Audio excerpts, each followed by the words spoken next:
Hello everyone, welcome to my YouTube channel foodies world. এখন তো ক্রিসমাসের টাইম, তো সবাই চলো একটু কেক বানিয়ে নিই। আজকে আমি ডিম ছাড়া কেক বানিয়েছি, আবার ওভেনও ছাড়া। কি করে বানালাম, খুবই ইজি, আর কেকটা খুবই সফট হয়েছিল। দেখো, দারুণ। আমি তো ফার্স্ট টাইম ট্রাই করলাম, কিন্তু আমার খুবই ভালো লেগেছে। তোমরাও ট্রাই করো, আর আমার চ্যানেলটা সাবস্ক্রাইব করতে ভুলো না। প্রথমে নিয়ে নিলাম 1 কাপ গরম দুধ। বাড়িতে যে কাপে তোমরা চা খাও সেই কাপের মেজারমেন্টেই নিয়ে তো আমি এখানে 1/2 কাপ চিনি নিয়েছি। 1 কাপ চিনি দেওয়াটাই বেটার। 1 কাপ চিনি, তাতে দুধ, গরম দুধটা ভালো করে গুলে নিলে।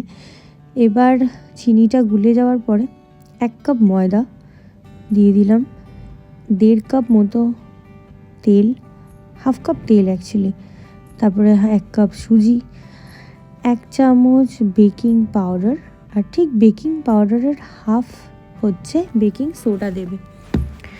তো সবগুলো দিয়ে নিয়ে ভালো করে মিক্স করে নিতে হবে। মিক্স করে একদিকে ঘোরাবে, দুদিকে নয়, মানে জাস্ট ক্লকওয়াইজ হোক বা অ্যান্টি ক্লকওয়াইজ। তারপরে দিয়ে দেবো একটু ভ্যানিলা এসেন্স 1 চামচ দিয়ে নিয়ে, এবার আমি তার মধ্যে টিনটা তৈরি করে রেখেছিলাম আগেই। আমি এখানে বাটিটা ইউজ করেছি, একদম বাড়িতে আমরা যে বাটিতে খাওয়া দাওয়া করি সেই বাটিতে একটা বাটার পেপার দিয়ে একটু অয়েল দিয়ে গ্রিস করে নিয়ে এবার দিয়ে দিয়েছিলাম কেকের ব্যাটারটা। আমি একটু ট্যাপ করে নিয়েছিলাম এরকম। তার মধ্যে আমি কড়াটাকেও গরম করে রেখেছিলাম ঢাকা দিয়ে।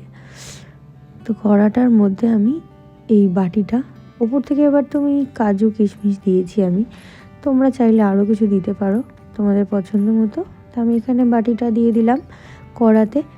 দেওয়ার পরে কড়াটা ঢাকা দিয়ে নিয়ে ঠিক 40 মিনিট পর একটা সুন্দর কেক, দেখো কি দারুণ লাগছে, আর খেতেও সত্যি খুব ভালো হয়েছিল।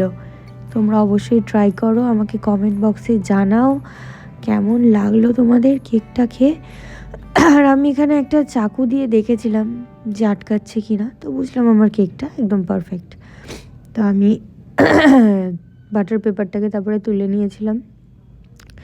কেকটা এত সফট হয়েছে, আমাদের বাড়িতে তো সবাই খুব পছন্দ করেছে। তোমরাও ট্রাই করো, দারুণ লাগলো। Bye bye.